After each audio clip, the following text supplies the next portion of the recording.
नबिल बैंकको नायब सिइओमा गणेश प्रसाद अवस्थी। नबिल बैंकले गणेश प्रसाद अवस्थीलाई नायब प्रमुख कार्यकारी अधिकृत सिइओको जिम्मेवारी दिएको छ।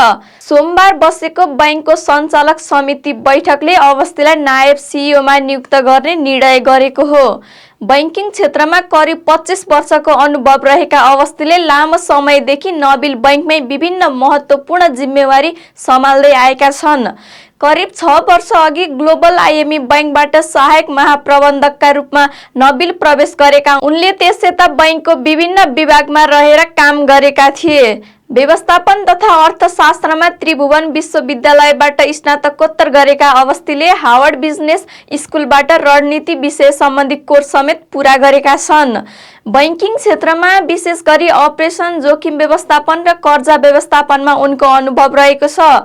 नायब सिइओको नयाँ जिम्मेवारीसँगै अवस्थीको लामो बैंकिङ अनुभव र व्यवस्थापकीय दक्षता बैंकको सञ्चालन तथा आगामी व्यावसायिक रणनीति कार्यान्वयनमा उपयोगी हुने अपेक्षा गरिएको छ।